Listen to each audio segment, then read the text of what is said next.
Jason, what do you think? I try not to as often as possible. Well, there's that. But I mean, we got to do a show, and we got to do it on something. What? Well, we usually do our 50-year shows at the beginning of the year. I love those shows. And we did the 1974 show, which is dear to my heart because I'm a 1974 baby. How about a 40th anniversary show of one of the biggest years in pop music? And that year is? 1927. No, I'm kidding.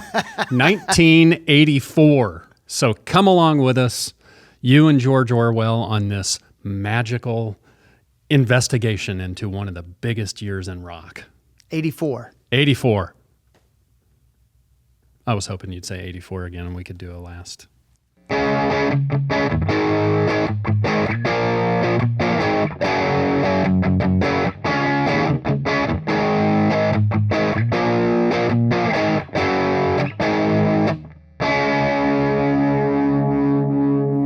Vinyl peeps, we're back. And boy, do we have a great one coming at you. 1984. It's a, 40th anniversary? Yeah. Of 1984. We're kind of breaking the mold a little bit. Good math. But, yeah. Nobody said there'd be any math. Which takes me to a point. In 1984, I was in my college career, my sophomore year. Were you really? Yeah. Okay. Yeah, I was 10. You were 10. Yeah. How was college in 1984? Crazy? It was very good. Because by that point, I think I'd taken all the math that I was going to take. So the math really takes me back. Yeah. I hated math. That's something that was always off-putting to me. So. Yeah, I know. It's weird. I just did not dig it. Yeah, who knew that hating math through my entire life would lead to me setting the world on fire, doing a YouTube show. Yeah. You know, the funny thing about 1984 is there were 2 albums entitled 1984 that came out that year. Yep. Are we going to talk about both of them? You're going to have to tune in to find out, probably. We'll at least probably talk about one of them briefly. Yeah. Briefly. But because occasionally we do like to talk about chain-smoking babies. Yes. My favorite album cover. Which would be a good band name. Anyway, no, 1984 was huge. And from your perspective and the perspective that I had, I think you could, as an 18-year-old or a 10-year-old, I think if you were paying any attention to music, you knew it was a big year for music. Yeah. The funny thing is, when we go back and do these retrospective shows, it kind of blows you away how much stuff came out. Yeah, because when you're going through it, I mean, your purview is what you want to listen to, what you're hearing on the radio. I was listening to the radio all the time, carrying a radio around with me with D-cell batteries in it. But the other thing, the biggest thing that changed music in that era was MTV. Oh, yeah. Without a doubt. And a lot of these bands and albums that we're talking about, we wouldn't be talking about if MTV really, hadn't burst onto the scene in, 82, 83? Yeah. It changed everything. It changed radio. It changed the playlist. It changed everything for everybody. And it was one more outlet for these music companies to get bands and music in front of people's eyes and ears.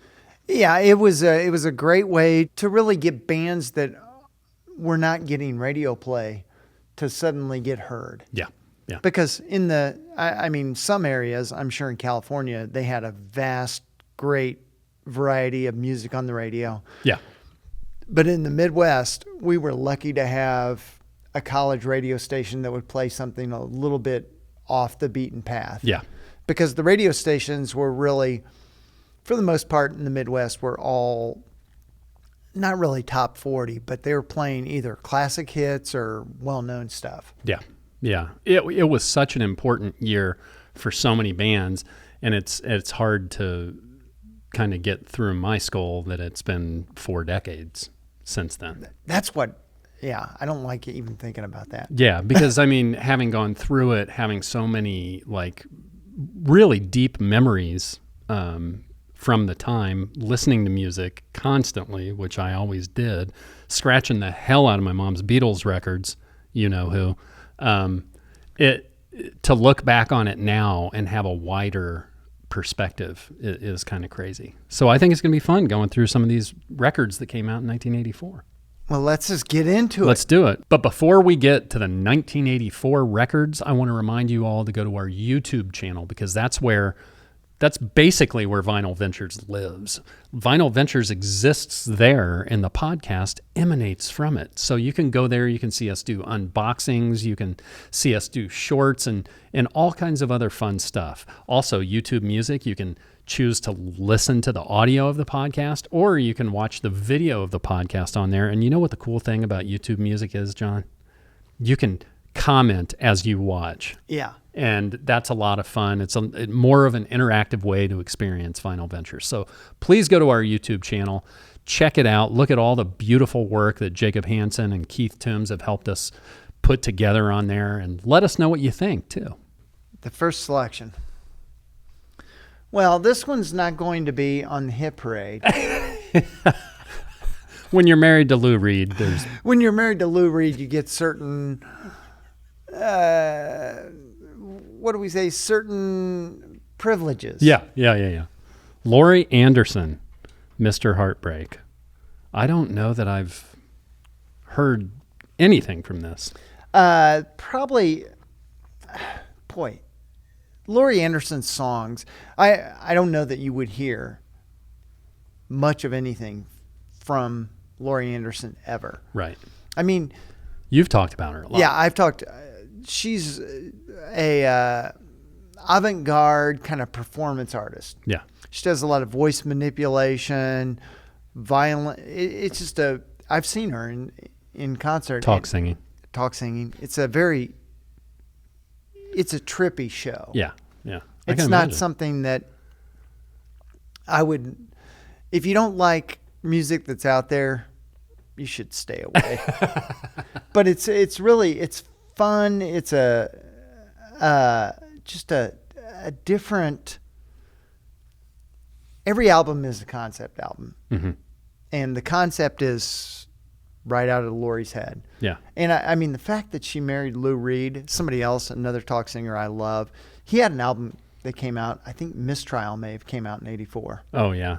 So the fact that they were a team makes 100% sense to me. Yeah. Well, that's cool. But yeah, like Sharky's Day, and then it ends with Sharky's Night. Gotcha. Yeah, she's out there. You know that he was writing a book on Tai Chi when he died, and she finished that book, and they actually published it last year, I think. Have you checked into that at all? No. That would be interesting. That would be super interesting. Yeah. You don't necessarily associate Lou with Tai Chi, but I guess he was like a master of it by the time he passed away. So. Yeah, and she did some recent limited touring, very, very limited engagements. Yeah. Maybe a show in New York and maybe a festival. That's cool. And it's one of those things it's almost like going to a play, because it is an artistic show. Yeah. Well, that's cool, man. Like I said, I definitely need to check her out. I mean, the artwork on all of her stuff is always very interesting, and it's kind of something that grabs your attention. Yeah, it grabs your attention. You're like, wow, what is this? Because she's also a painter and an artist, and yeah. Yoko Ono, kind of. Yeah, I think that's a good comparison. Well, that's cool. What an interesting couple they must have been. Yeah, the voice manipulation she does is a lot like the Frampton. Oh, yeah, like talkbox stuff. Yeah, talkbox. Because, suddenly, and you're like, how many people are on stage? It's just her feeding her voice through these talk boxes and different voices coming out. Huh.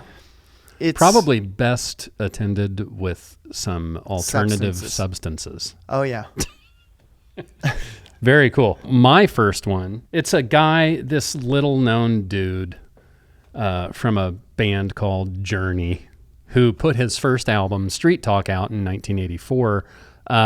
This had the huge hit, Oh Sherry, which was written for his then girlfriend, Sherry Swafford. The song hit number 3 on the Billboard Top 100 and number 1 on the Billboard Rock chart. And the music video was a hit on MTV, just like I was talking about. Like, Yeah. before this time, music was promoted on radio. Now, bands occasionally would do what did they call videos before they were actually videos, like promotional shots or whatever. And it would be a band performing on stage or, something like that. A concert clip. Or a concert clip. But, man, when you put the visual with the audio like MTV did, stars like this were born. I mean, this is basically, I think he's done 3 solo albums outside of Journey, and this was the biggest one. Oh, yeah, without a doubt. And, Oh Sherry is absolutely an earworm. Yeah. And a really great pop song. But if you think about it, if it was released, 10 years before or even 15 years after, there may not have been that like seismic explosion for him. I won this album seeing my buddy's band, Pub Sigs, was playing it. They always had giveaways on stage, and that had to be like in the late 90s or early 2000s when records were pennies. Yeah, when records are, you can go to half price books and get 20 records for $20. Yeah, I always kept this record because A, it's a good record. B, my buddy's band gave it to me at one of their shows. You have to keep it. Where I was very inebriated, I'm sure. And so it's a good one. The whole album's really good. But Oh Sherry is certainly the standout song. And what did that song get up to in it the was charts? number 1 on the rock charts and number 3 on the Billboard Hot 100. That's pretty... Oh, yeah. Foolish Heart was the other one. Foolish Heart. But that's pretty... Peaked at number 18. Pretty darn good. Yeah. She's Mine peaked at 21. So, yeah. Good record. Great artist. Amazing voice. What's your next 1984 treat? I got to put this one up there, and I'm going to take the plastic out. Man, that plastic is old. Yes. It's probably as old as the record. Yes. U2, The Unforgettable Fire. And this was a bit of a departure for U2. This is when U2 really became U2.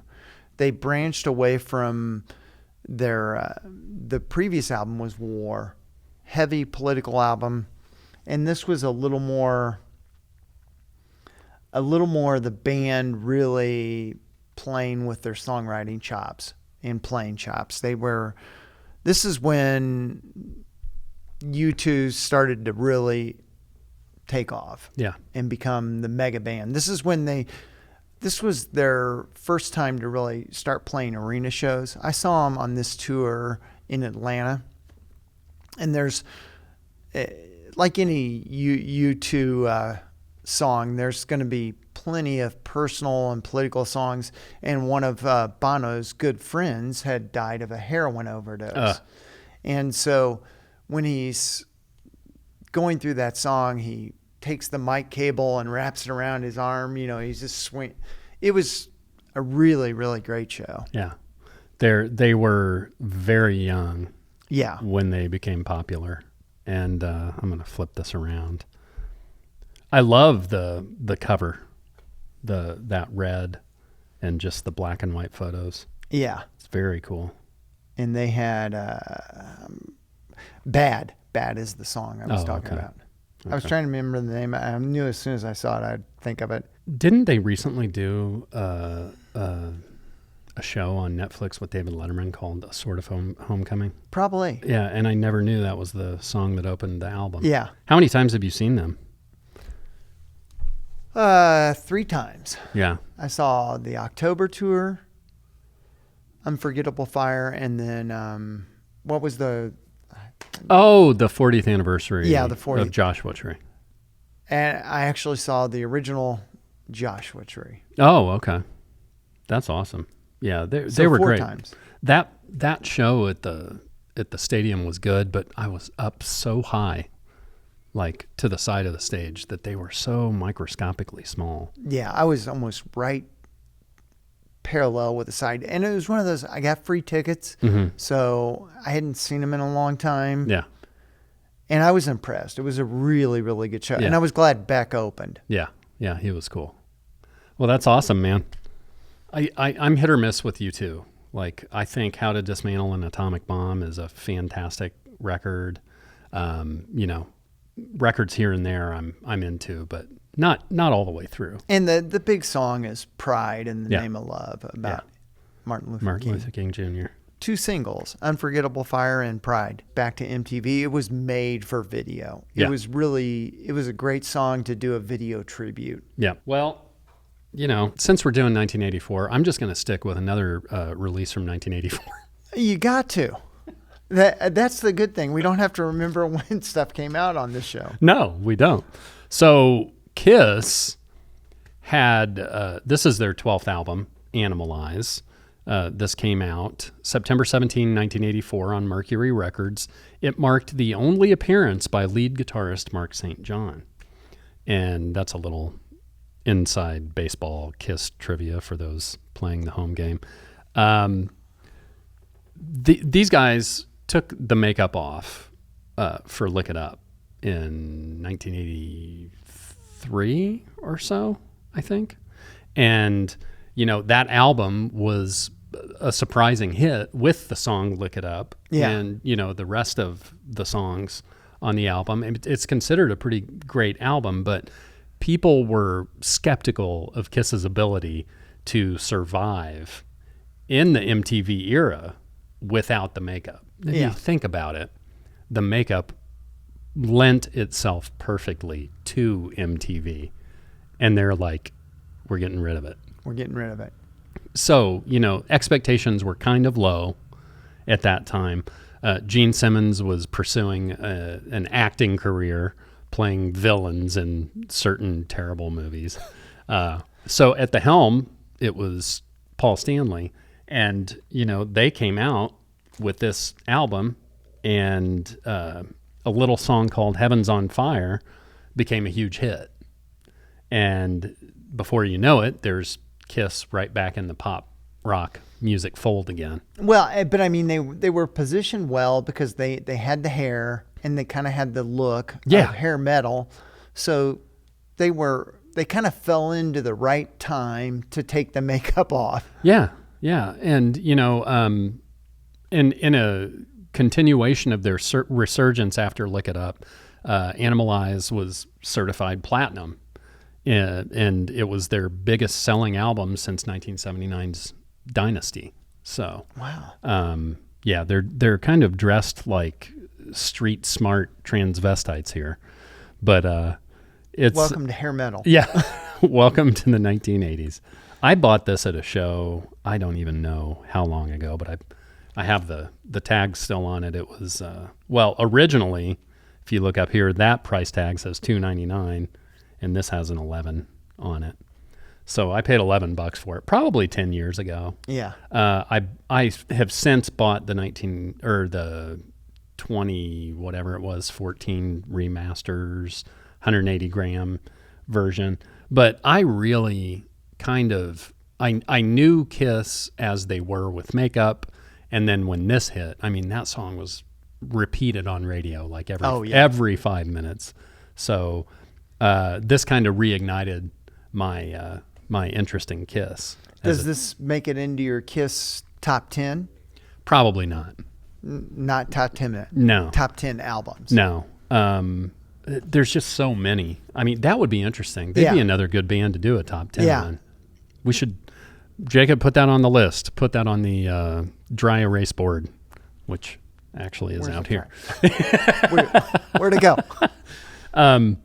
So, yeah, it's just interesting to see not a lot of those bands from the 70s made it into the 80s, didn't make that transition.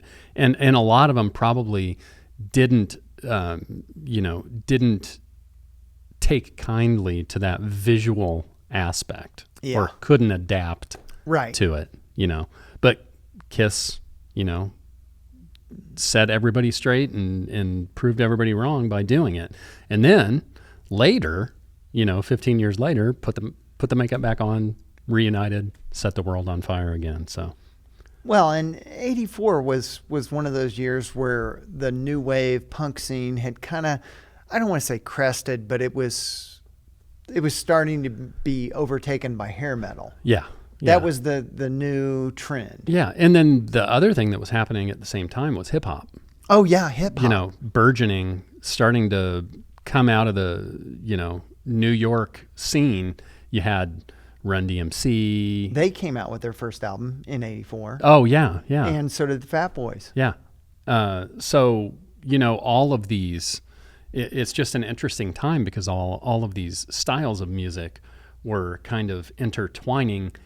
And then MTV is that magic potion that kind of pushed it all out there. I mean, what would we be talking about today if MTV hadn't been the springboard for so many of these bands? MTV was our internet. Yeah. Yeah. It really was. It was your gateway to a lot of different types of music that you didn't otherwise see or hear. Because there was no other way to find it. Right. So Kiss Animalize. That is a good one. Thank you. You don't think of Kiss coming out with an album in 84. No, but that was a huge song. Oh yeah. So, what's your next friend from the middle 80s? Next on the list is a band that I absolutely adore, Echo and the Bunnymen, Ocean Rain, and this is probably their favorite cover. Mm-hmm. Yeah. And maybe even one of my favorite Echo albums. You've talked about this before. Yeah. I can't remember what show it was. I can't either. But there were so many. The one song, I think pretty much everybody will know, maybe not everybody, but you should know, the song that kicks off side 2, The Killing Moon. Mm-hmm. It was in Donnie Darko. It's been in other films too, but it's a very ethereal kind of lots of strings. Mm-hmm. It's just a very foreboding song that you're gonna know. Yeah. That's the other thing that happened in the early 80s, really throughout the whole decade, was exactly what you just mentioned. So many of these songs have lived on in soundtracks. Yeah. So many of them. Don't You Forget About Me by Simple Minds. That song was in Breakfast Club. It's probably been in 10 movies. But what I was thinking the other day, I think I heard it at the gym or something. And I'm like, man, for as much as I hear this song, it's a great song. Oh, it's a great song. I mean, it's difficult. It's difficult for songs to live up to that reputation that they garner when they get so much attention and you hear them all the time. But that is literally one of those songs from the 80s that A, I immediately think of, and B, it never gets old. Sorry to interrupt, but no. I mean, The Killing Moon being in Donnie Darko, which I think was late 90s? Yeah. Yeah. I'm not even sure when that came out. And I'm sure it's probably been in other films too. Countless other films. Yeah. You hear it pop up. I hear it pop up quite a bit. Yeah, and you'll hear it just because you're such a fan. You'll hear it and immediately know it. A lot of people probably hear it and aren't quite conscious of how prominent it is. Because it starts with this cello deep bass, and it's one of those things that gets in your head once you hear it. Yeah. How did you first hear about them? Was it working at the record store? No, it was through a friend, because I started getting into them actually in high school, and then they were releasing quite a few albums. Mm-hmm. Yeah. I mean, they had an album that came out in '83, Porcupine, and then another one in '87, Echo and the Bunnymen. But on this one, they toured extensively. Oh yeah. Is this one of the times you saw them free on spring break or something? No. I both of the times I saw Echo, we had to journey to Chicago. Yeah. Being in the shadow of Chicago. Yeah. Being in the shadow of Chicago is not all that bad because there were a lot of great bands and it was pretty easy to get tickets to the shows. Yeah. That's cool.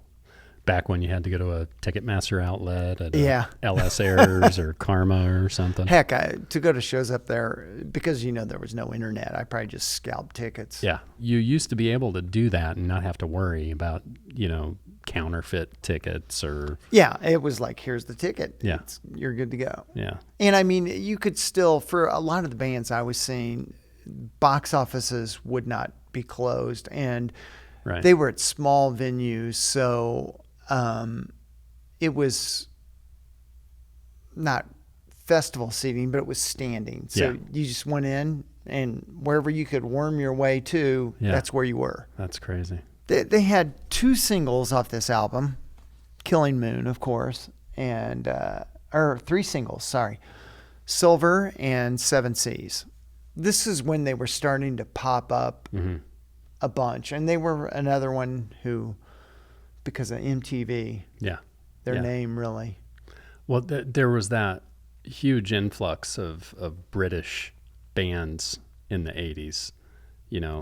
These guys, I mean, probably 10 or 15 British bands that just by virtue of when all of this hit at the same time, they kind of all rode that wave together. Yeah, and there were a lot of post-punk, and that's kind of how they pigeonhole Echo and the Bunnymen into post-punk. It's not really even a sound. Right. It's just... It's a time. It's a time. Yeah. Well, that's an awesome one, man. Yeah. Cool. I need to listen to it. So my next one, and I brought my Walmart version of this. Oh, yeah. My blue Walmart version, which I have not even opened yet. This is Ride the Lightning by Metallica. And when this came out, if somebody had told you, hey, these guys at one point, 25 years from now, are going to be the biggest band in the world, you would have thought that they were absolutely, positively insane. But here we are. It's true. Yeah. And when you heard Metallica for the first time, it got your attention. That thrash metal, back then, not having heard anything like it before, sounded like very distinctive. Yeah. I think the first time I heard them, I think it was probably Master of Puppets. So I hadn't heard the previous 2 albums or 3 albums. I hadn't heard their previous albums, and I was blown away. And just thinking back at that kind of reaction, and then coming forward to them being on this enormous 72 seasons tour right now, where they're playing 2 shows in every city they visit and not repeating a song. That's a big catalog. Yeah, it's really a cool idea, and they're not repeating opening bands either. So there's a different opening band for each night. Wow. Yeah. Ride the Lightning was released on July 27th, 1984. It's the second studio album by Metallica, and it was recorded in 3 weeks with producer Flemming Rasmussen at Sweet Silence Studios in Copenhagen, Denmark. The label was Megaforce, of course. That, originally when it was released, Megaforce had gotten Metallica. Elektra kind of bought their contract out from Johnny Z at Megaforce, but the songs on this, Ride the Lightning, For Whom the Bell Tolls, Fade to Black, Trapped Under Ice, Escape, Creeping Death, The Call of Cthulhu. I mean, there are 3 or 4 songs that this band still plays live. Yeah. In any of their shows. And they're just unto themselves. They really are. It's crazy. I mean, you would have had the perspective at the time of being, 18? Yeah, and for whatever reason, the whole metal scene was just, I knew it was going on. Yeah. it just wasn't on my radar. Right. Yeah.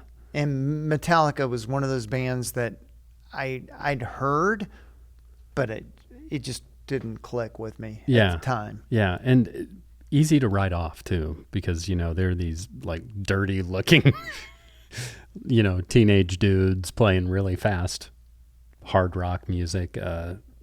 It's crazy, but all credit to them for the career that they've built for themselves. And again, they kind of pushed back at the MTV type stuff until And Justice for All, which was 5 years later, or 4 years later, something like that. They kind of pushed back at the image thing, but then once they embraced it, their career just was on another level. Yeah. Yeah.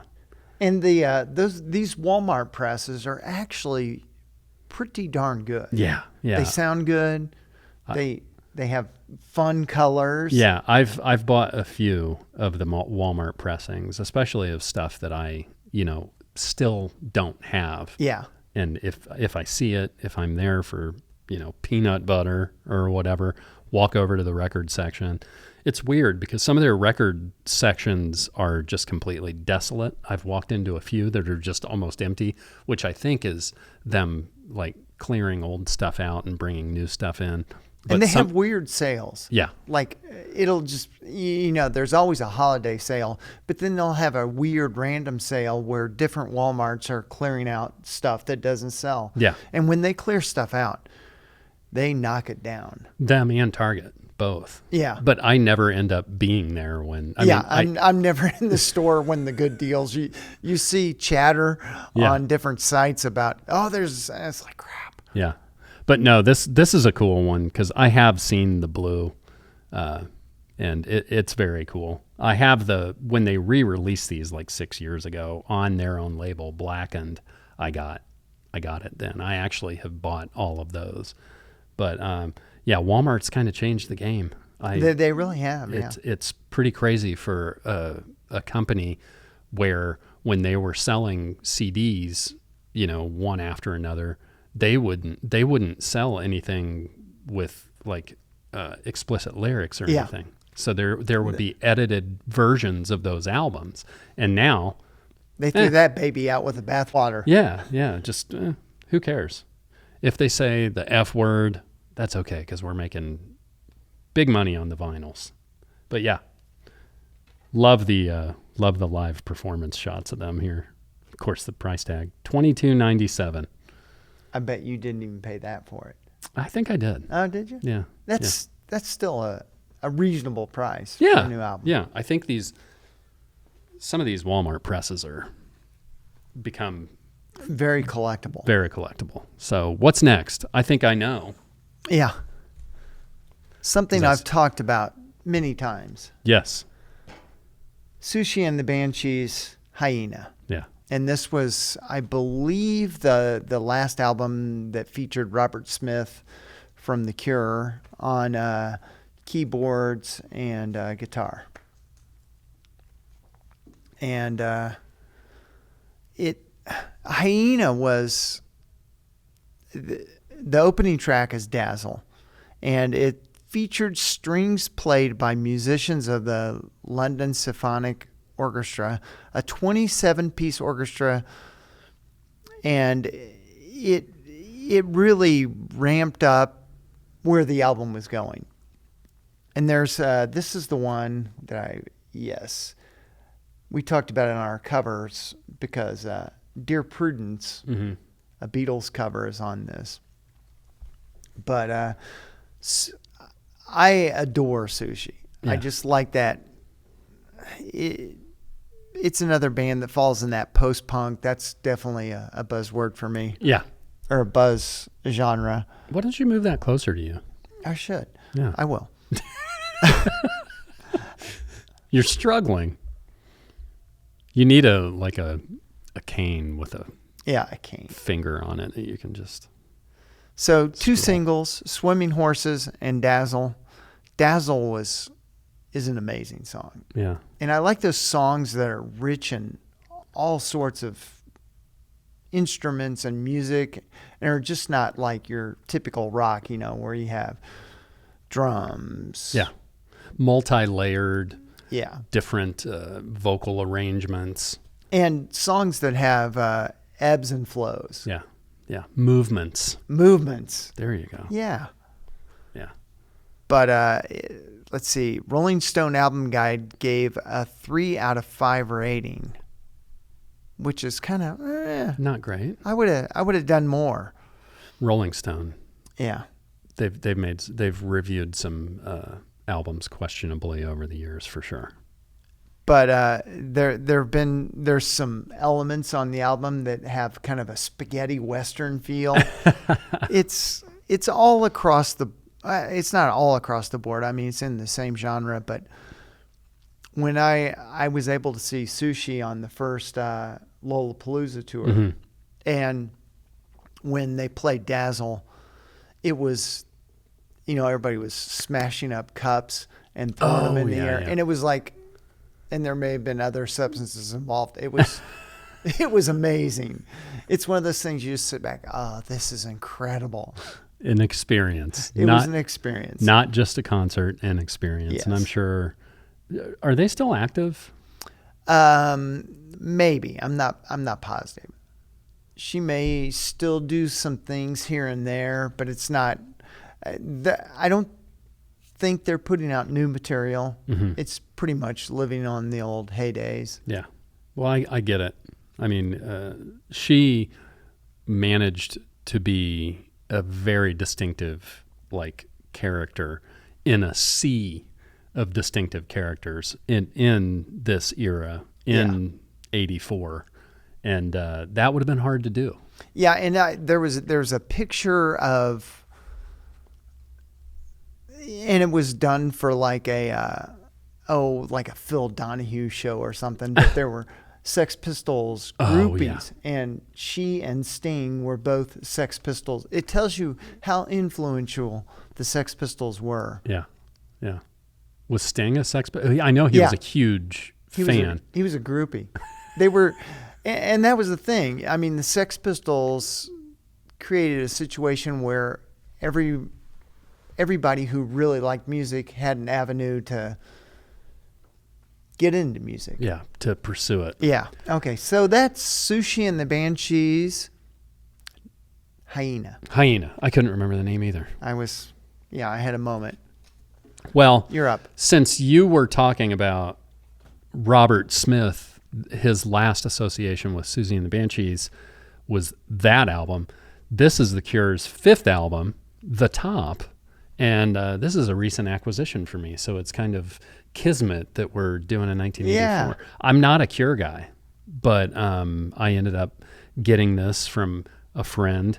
And in looking at all of this litany of records that came out in 1984, I got to say, there were a bunch that I thought I had.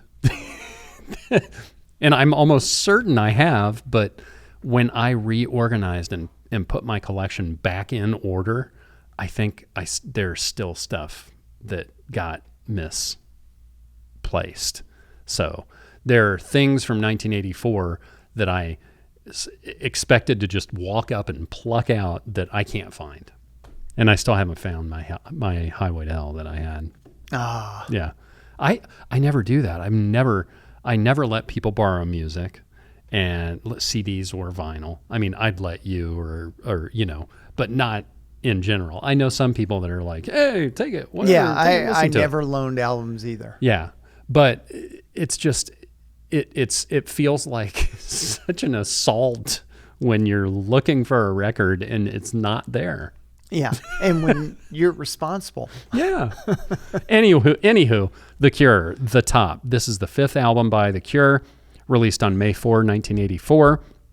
Fiction Records entered the UK albums chart at number 10 on May 12. Shortly after its release, The Cure embarked on a major tour of the UK, culminating in a 3-night residency at the Hammersmith Odeon in London. The singles from this, actually, there's only one, The Caterpillar. is the only single from this record. Were you much of a Cure guy at the time? I was early Cure. Yeah. So the stuff that really came before this, I was really into. Were you into them because of his association with Susie and the Banshees, or No. was it independent of that? It was just the sound. Yeah. I liked the sound, but I wasn't crazy about the sound. Yeah. Now, when I was in college at the record store, I worked with a guy who had a band, and they were like, they weren't a Cure cover band, but their sound was very, almost a Cure copy. That's interesting. Yeah. Yeah, they never hit for me, and I think that part of it was just not, because like I said, this is their 5th album. I don't even know when their first one came out, maybe 78 or 77. Yeah, late 70s. So they were kind of ahead of me, but I knew plenty of people who, the goth kids that were into the Cure, and it was like a thing for them. Oh, yeah. And then the Cure became like this huge pop sensation, which almost flew in the face of, what you would normally expect a band like that to be. Yeah. Just pretty crazy. Another crazy career trajectory because they really became massive shortly after this album because what was the one the singles Standing on the Beach? Yeah. That album, when I worked at the record store, we could not keep it on the shelves. Yeah. It was just flying off the shelves. I mean, Robert Smith is such an interesting character. Yeah. And you barely know anything about him. But I do know one thing. He thinks that ticket prices should remain reasonable for bands. So, he's a hero in that regard. Thank you, Robert. Yes, thanks, Robert. Really? I love the colors and the artwork on this record. I have no idea what it is. But if you turn it around, you've got, kind of these earth tones and this gold. It's very cool. Yeah, it is very cool. I never would have guessed that this was their 5th album in 1984. That's crazy. But at the same time, bands were just knocking stuff out as fast as they could. Yeah. So The Cure, The Top. That's a good one. I don't have that one. No? No. Oh, man. Well, maybe you just might get it sometime. What's next? So next, I didn't bring this one because I figured you would. This is In Excess, The Swing. Yeah. And this is not probably, I know it is. It's my favorite In Excess album. It's a very danceable album. Mm-hmm. I mean, it's just great rhythms, great sound. Such a funky band, man. A funky band. And this was their, what was this release? This was probably, well, the funny thing is they had an album come out in 83, Decadence, which was remixes and kind of this dance pop. Mm-hmm. So it pivoted into this really, really well. Yeah.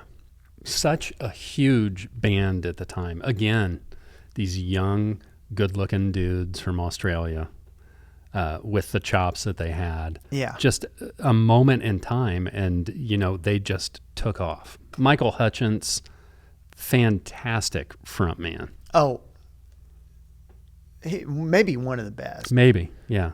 Because he had that person. He liked being out in front of the crowd. Yeah. Well, he had the look, the voice. The voice, just so good. Did you see these guys live? Yeah, I saw them a couple of times. One, and I'm almost positive they opened for the Police, but I can't find any documentation. For Synchronicity? Yeah. I think you're right. I've heard that before. Yeah, I'm almost positive. In Indy, and I think they were a replacement for somebody else. Oh, yeah. Or another add-on. And that blew me away. Yeah. Because I knew them, but I didn't know them well, and the performance was amazing. Yeah. And then saw them a little bit later on, and PIL opened for them. Oh, Public Image Limited, Mr. Lydon's project, where he just, marches on stage, insults everybody, spits on people. Yeah. Hey. But In Excess was,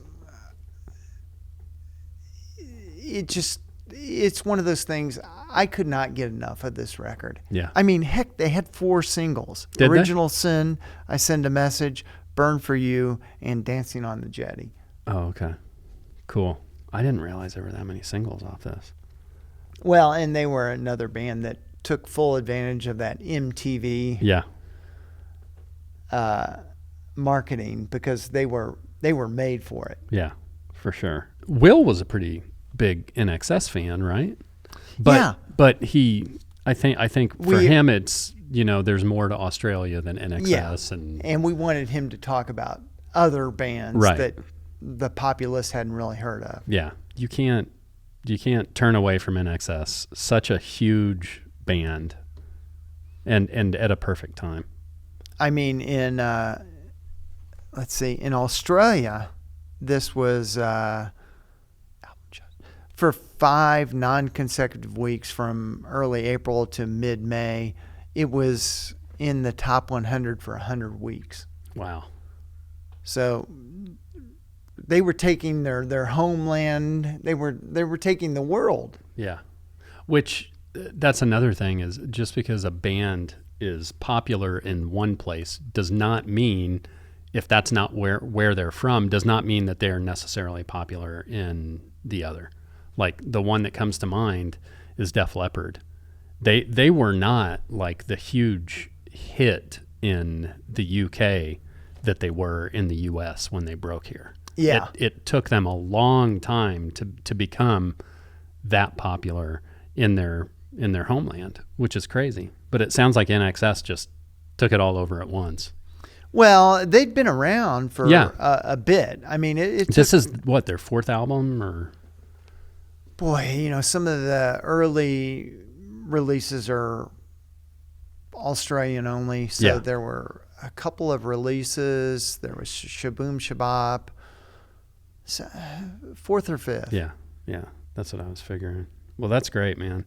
I have it. I've NXS, other than I think their last 2 records, I have all their stuff. Oh, that's good. The real early kind of Australia only. Mm-hmm. I mean, they were probably released in the U.S., but I mean, Shaboom Shabop was the first one that anybody really heard in the U.S. Yeah, that's a good one.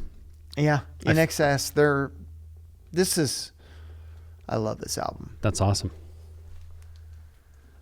Well, I hate to talk about obscure stuff because we're talking about hits from the 80s, but this guy from Minneapolis, I'm sure you brought it too, right? No, because I knew you would. Oh, okay. And I've talked about it a few times. Purple Rain by Prince came out June 25th, 1984. Obviously, the soundtrack to the movie Purple Rain.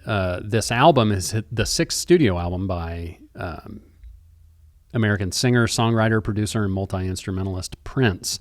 Released June 25th, 1984 on Warner Brothers.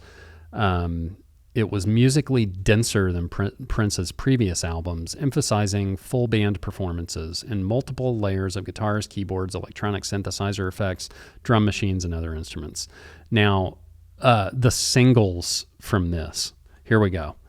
When Doves Cry in May of 1984, Let's Go Crazy in July of 1984, Purple Rain, September of 1984, I Would Die for You, November of 1984, and Take Me With You, January 25th, 1985. That's 5 singles from this. And it has, I don't even know how many this is sold. I think it must be like 30 million. It's got to be in, I don't know. I would estimate the top 100 best-selling albums of all let's time. Let's see. It debuted at number 11 on the top 200 the week of July 14, 1984. After 4 weeks on the chart, it reached number 1 on August 4th, 1984. It spent 24 consecutive weeks at number 1 from August 4, 1984 to January 18, 1985, and more than 32 weeks in the top 10, becoming one of the most successful soundtracks ever. And Prince was one of those artists that he appealed across all genres. Yeah. Like the alternative genre, we loved him. Yeah. And the metal genre, they loved it. Yeah. Everybody loved Prince. There was nobody who really, this isn't our guy. Rock, pop. I mean, this was such a genre jumper for him. 5 albums previous, more R&B influenced, but the rock influence that was introduced into this, I think that's what drew all those people in. And listen to this. This is interesting. If I can find it. Prince joined Elvis Presley and the Beatles in being the only artists to have a #1 album, single, and film in the U.S. all at the same time. Wow. Yeah. That's pretty monumental. Yeah. I mean, it's hard enough to write hit music and write good music that's well received, that gets attention, because there's millions of musicians and bands out there who are fantastic and we'll never hear of. But then to combine that with a movie, and for the movie to be a hit, the soundtrack to be a hit, this was basically his springboard into just pop superstardom. Yeah. It's pretty amazing. Pretty unbelievable.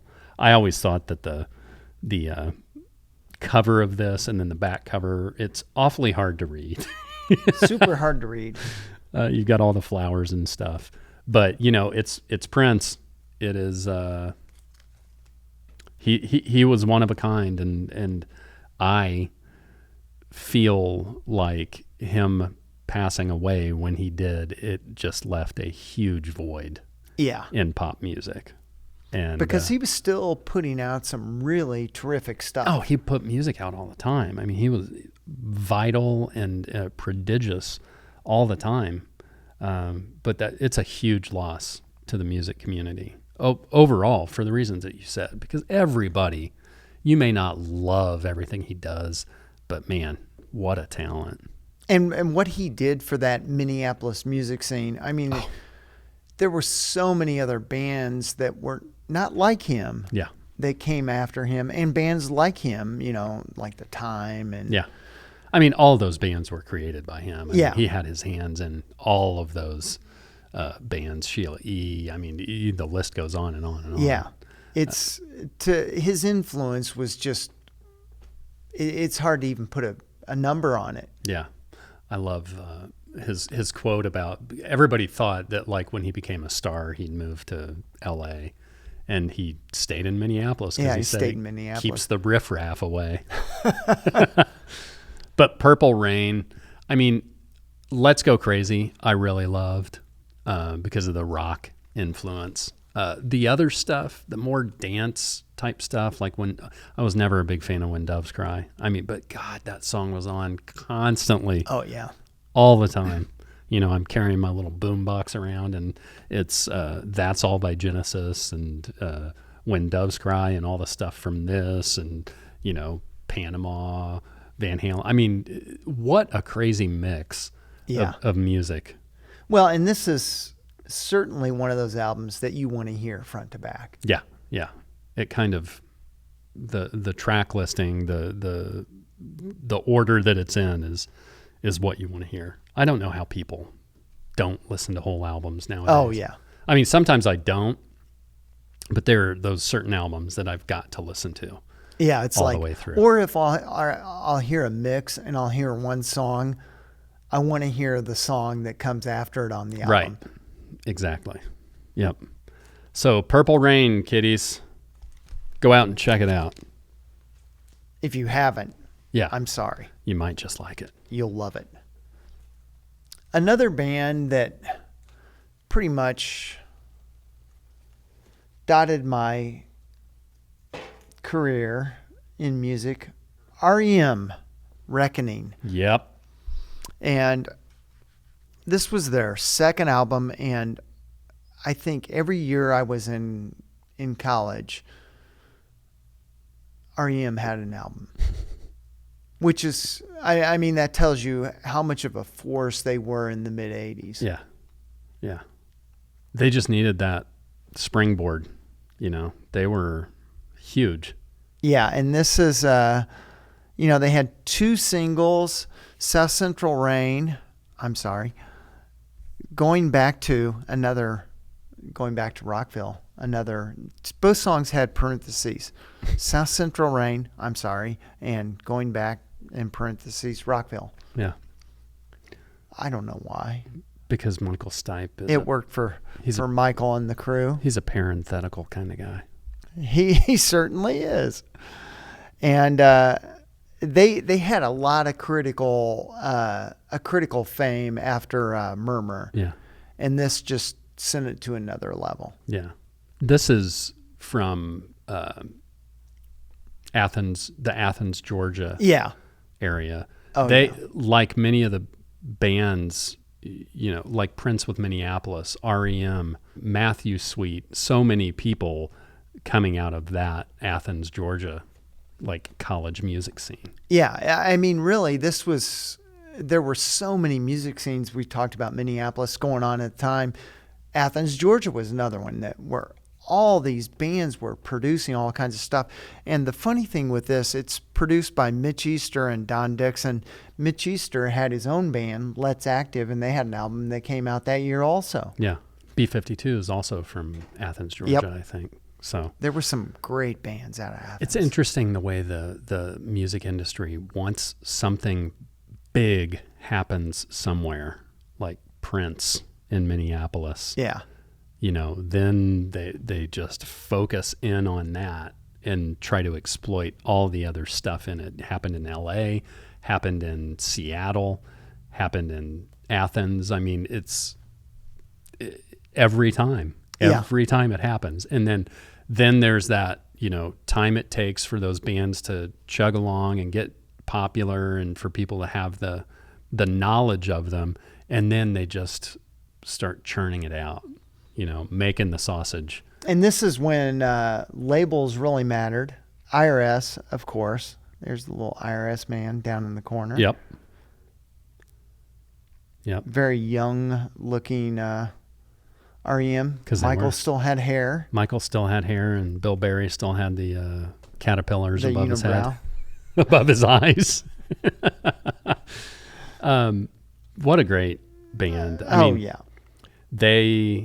They basically broke up and haven't gotten back together.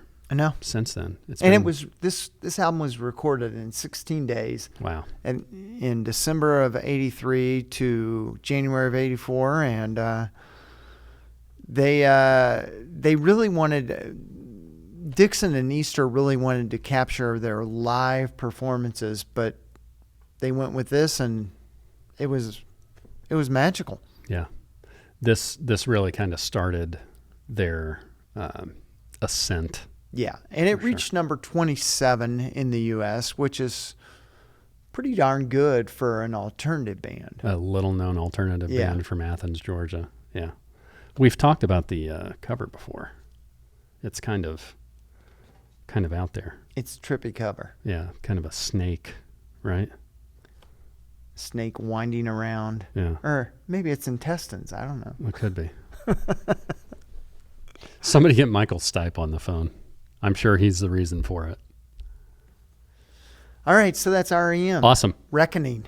I reckon you're next. I am, and we're not going to talk about this one for long. This is Heartbeat City by the Cars. We have talked about it many times. The Cars cast such a huge shadow in the 80s because, again, this band probably would not be the huge band that it is without MTV, without the advent of MTV, especially with this record, because this record had, you might think, in February of 84, Magic, May of 84, Drive, July of 84, Hello Again, October of 84, Why Can't I Have You in January of 85, and Heartbeat City in 85. So that's 6 singles off of this. And singles were still selling in those days. Yeah.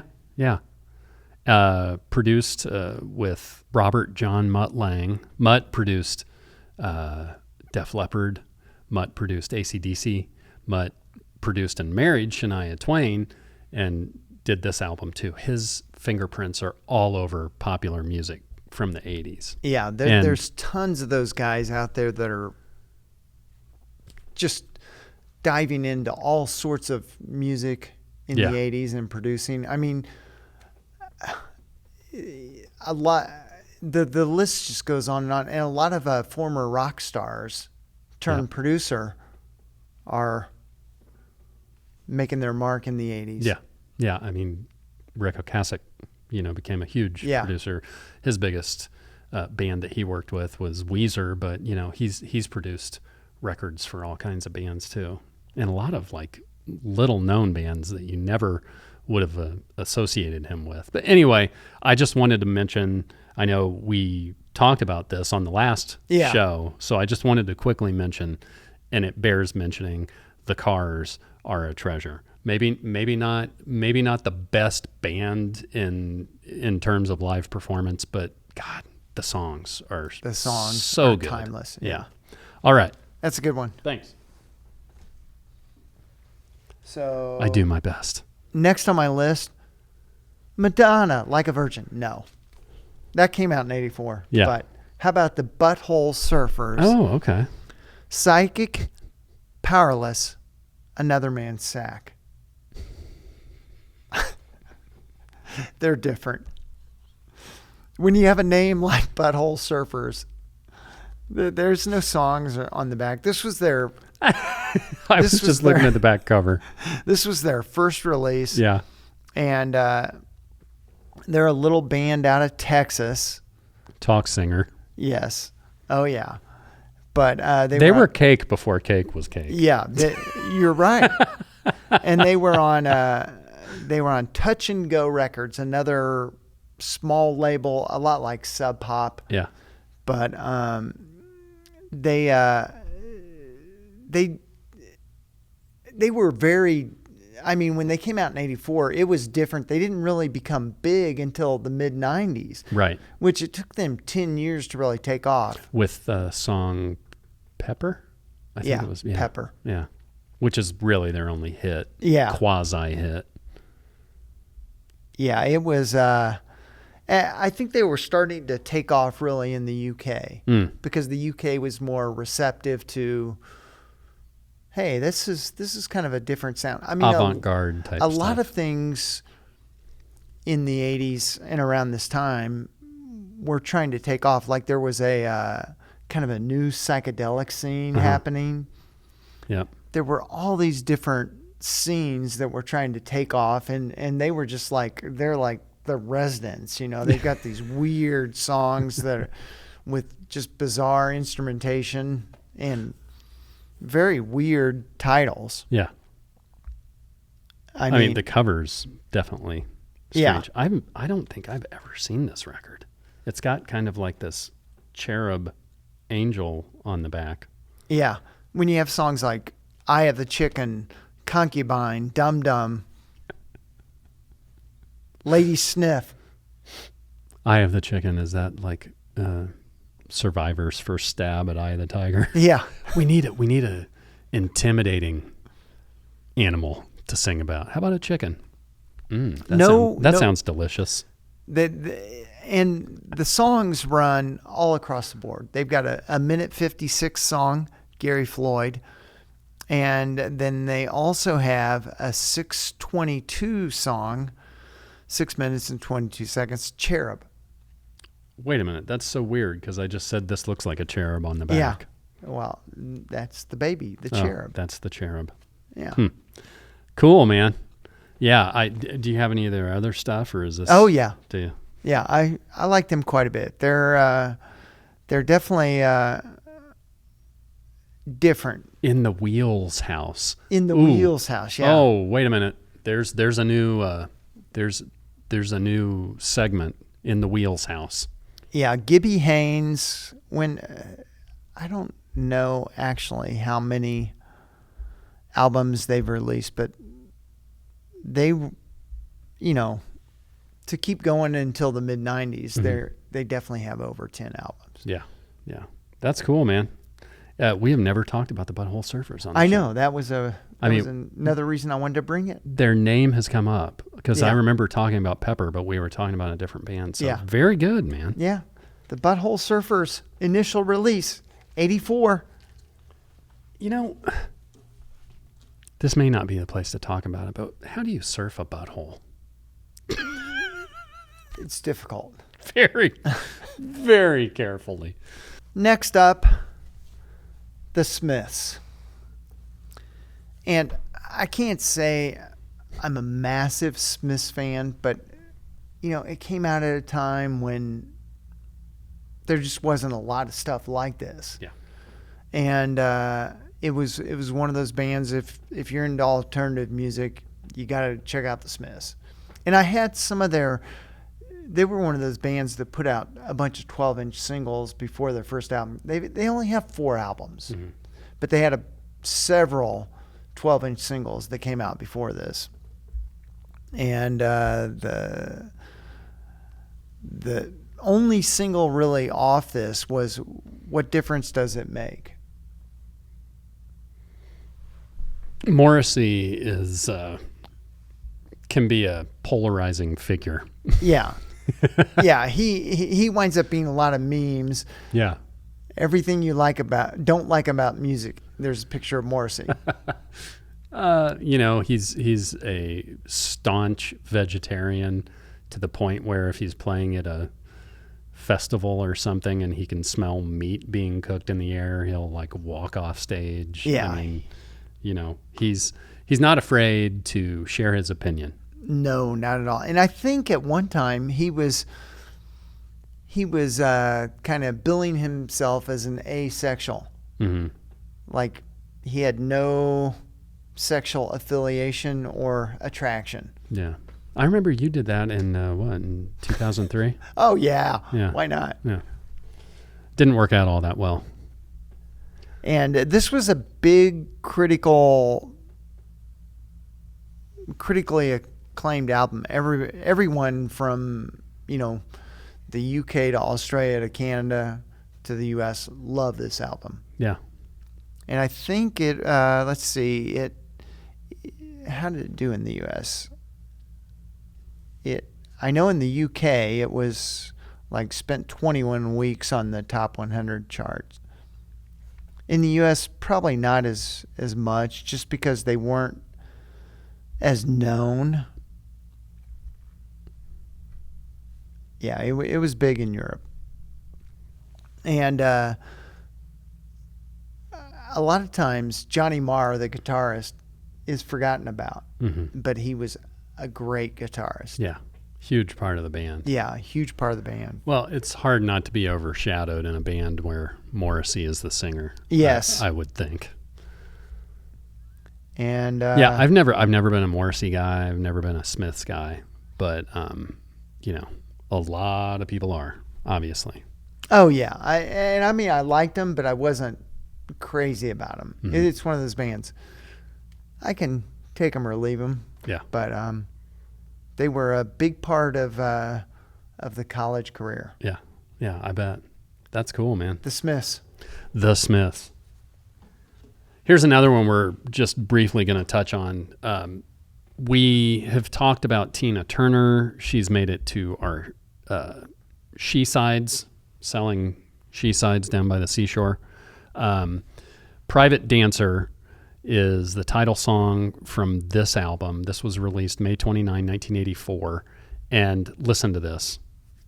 Singles from this album: Let's Stay Together, Help, What's Love Got to Do with It, Better Be Good to Me, Private Dancer, I Can't Stand the Rain, and Show Some Respect. 7 singles. That's few. From this album. And she really remade her career with this album. And was kind of not the same as Prince, but in the same respect, because, you know, coming from that R&B side of things and being a black woman who is a solo artist, she kind of blazed a trail for pop artists in the 80s, black, white, whatever. Yeah. And so she broke new ground for women. She broke new ground, just being a pop star. And I think at the time, she was close to like 40 years old when she became a superstar, which is... and you don't even think about a 40-year-old superstar rock music.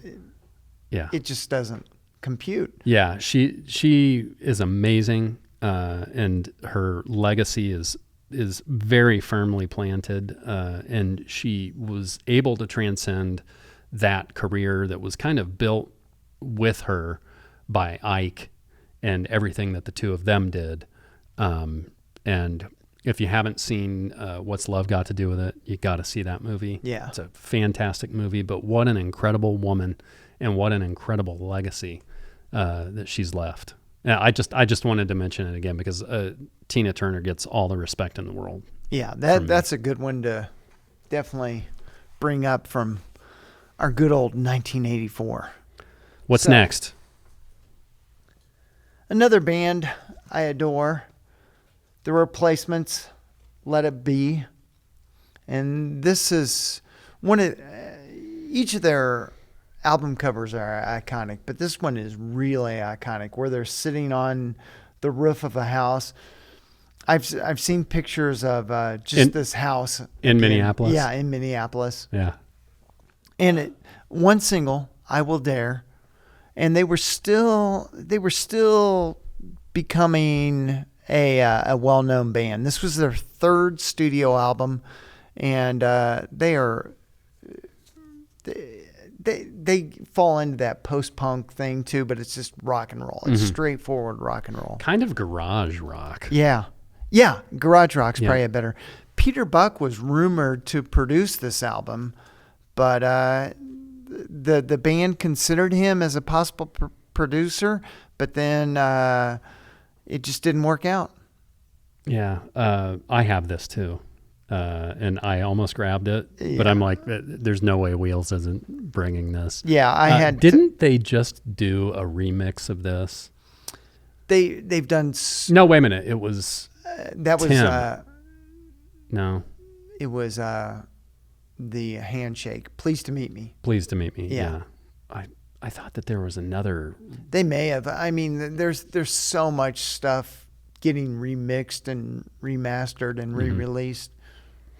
They are a great band, and again, Minneapolis, such a fertile ground for music up there. Yeah. So many great bands and artists from that area in very different types and genres of music. It's amazing.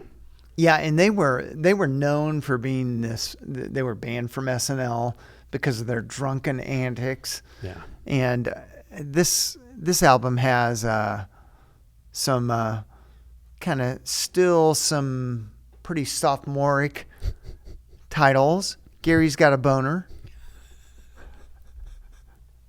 You can't blame Gary. Lots of awkward angst. 16, Blue. I mean, all kinds of just across the board goofiness. And I will tell you, Paul Westerberg became, kind of broke out in, the early 90s when the Seattle scene kind of broke out, right? Yeah. And his music is just fantastic. Are all four of these dudes still alive? No. I think Tommy's gone. Yeah. So it's just three of the four left. And they won't do a reunion, and they're doing shows, but I mean, are they? Yeah. Oh, wow. But I don't think Westerberg shows up. He's kind of become a little bit of a recluse. He's popped in for he did a reunion show in like 2017. Yeah. But I see him pop up on music festival shows all the time. Yeah. But it's kind of not the same band. Right. Without him. Yeah. No, they're one of those bands that, didn't quite, blow up on the national scene, but has been so inspirational to so many. Yeah. And I mean, they were playing the Patio in Indianapolis, which held maybe 200 people, maybe. Yeah. That's stretching it a bit. Yeah. I got to play there once. Yeah. It was a tight place. Small place. Yeah. Well, that's cool, man. I'm glad you brought it because I did not. Yeah. The replacements. Well, 1984 is not just the year, it's the album from the band Van Halen. And this was their breakout album. This was their sixth, released on January 9, 1984. Now, that release date is debated. Some people think that it was released before then. Regardless, if you were around in 1984, you knew who Edward Van Halen was, and you knew who Van Halen was, and they were a force to be reckoned with because not just the songs on this, but it was the mix with the videos, and the videos for this album kind of lived a life of their own. When David Lee Roth is your singer, you probably just jump on the train and ride it till the let's go with it track ends. But this obviously had the song Jump, which was released in December of 1983. I'll Wait in April of 1984, Panama in June of 1984, and Hot for Teacher in October of 1984. So, we don't have to talk too much about it because I think we talked about it on a recent show. Yeah. But I love the album cover. The Smoking Baby. The smoking, my favorite. Yeah, the chain smoking baby. And then you just flip it over and there's Edward, David, Alex, and Michael. And I don't know.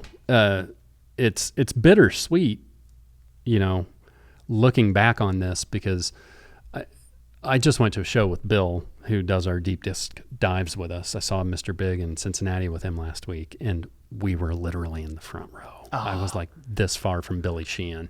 That increases your experience. I'll have to show you the pictures. But what I was going to say was we got into a discussion on the way back on we're alive and have been alive at a time where all of these important musicians in rock and roll have been alive. And we've had the chance time and time again to see them. Yeah. And there will be a time when kids are still listening to this 100 years from now. Yeah. And wondering, man, what would it have been like to see Edward Van Halen? And I've gotten to see him like 8 times. So thinking back on how often I heard this music on the radio when I was 10, it just makes me very nostalgic and kind of emotional about the opportunity that we have had in our lifetime to be alive at the same time that these huge people in rock and pop have been alive too. Yeah, when the genre has really come into its own. Yeah, and kind of eaten itself. Yeah. But I get really emotional about Edward because to me, he was like our generation's Jimi Hendrix. Yeah. When it came to not just reinventing what you do on the guitar, but, equipment, things that he did to modify the guitar and get the sounds that he did. Really an amazing dude, an amazing band. And he is definitely missed. But this is their album. Is when most people are asked about Van Halen, they think of the Smoking Baby Angel. Yeah. Yep. That's a good one. And I intentionally didn't bring that because I knew. Yeah. Well, I think you brought it last time we talked about it. Is this your last one? Last technical one. Yeah. We'll have some. Oh, nice. The DBs. And this is their third studio album. And this is Like This is the name of the album. Mm-hmm. And this had... the band recorded as a trio, and following the departure of Chris Stamley, the album included remixes of Amplifier, which it's about a guy whose girlfriend breaks up with him and she takes everything, even his amplifier. All right. And they're another one of those Southern bands.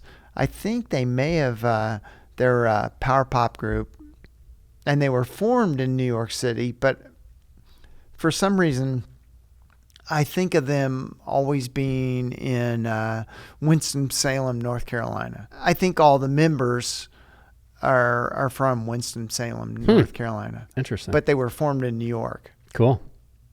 in '78. I've never even heard the DBs. And they're one of those. Bill likes this band quite a bit too. Oh, cool. They're a power pop band. Yeah. That's cool.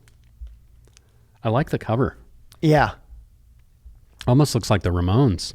They just they have a sound that. Did they have any singles? Let's see. I doubt if there were any singles from this. No. There's Johnny Cash's Train. I hear that train a-coming. But Amplifier is the song that I absolutely love. Cool. They have like White Train, She Got Soul, Spittin' in the Wind. I'll have to give them a listen. Yeah, they're a fun band. That's awesome.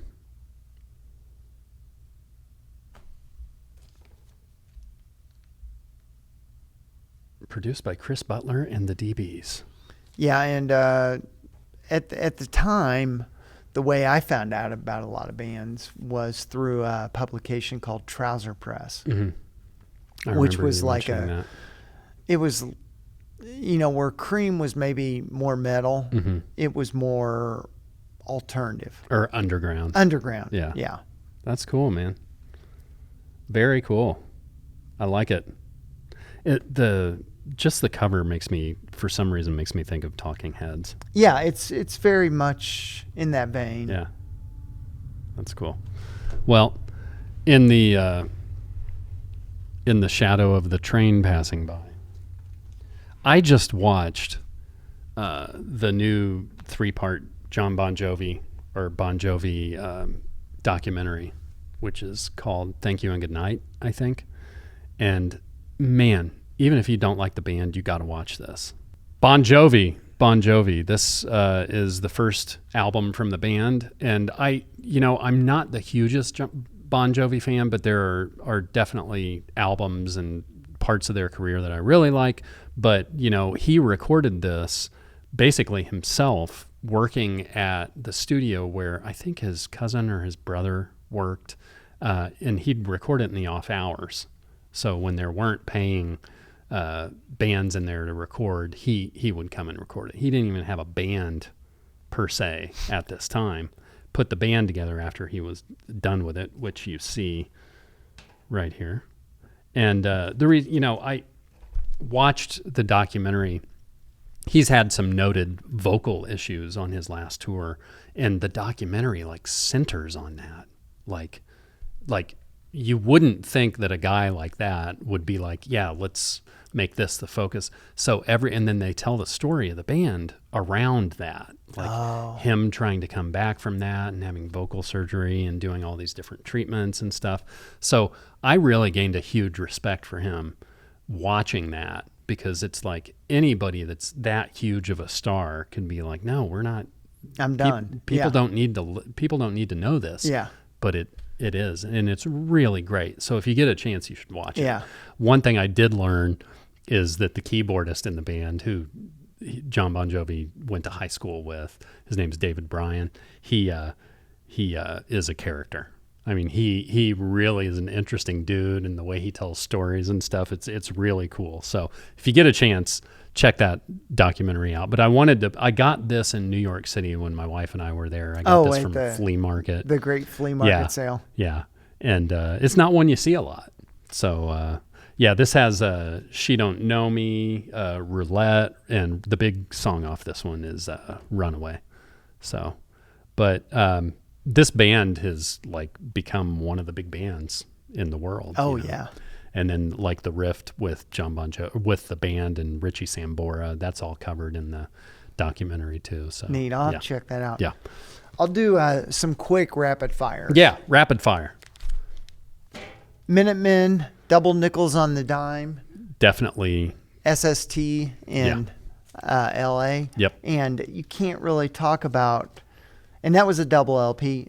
Husker Du's in Arcade up in Minneapolis. Yeah. Another double LP. So two kind of really punk bands releasing double LPs. That's a lot of songs. Yeah, it is a lot of songs.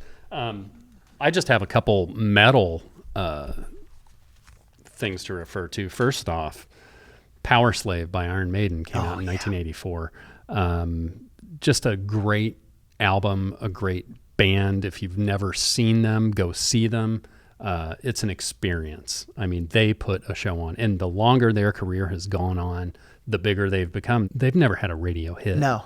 But they're still here. They can sell out arenas anywhere in the world. Instantly. So I wanted to mention Iron Maiden. And this is some of my favorite artwork, the Eddie and the Egyptian type artwork on here is so cool. Very cool. Yeah. And another one, Anthrax. This is their first album. Fistful of Metal, and this came out in 1984. And again, they're a huge band and one of the big four in the thrash world. And the other interesting thing is their original singer, Joey Belladonna, left. He was replaced by John Bush, John Bush was the original singer that Metallica wanted to be in that band. Yeah. So that's a little connection there. But it's been fun talking about these bands these albums from 1984.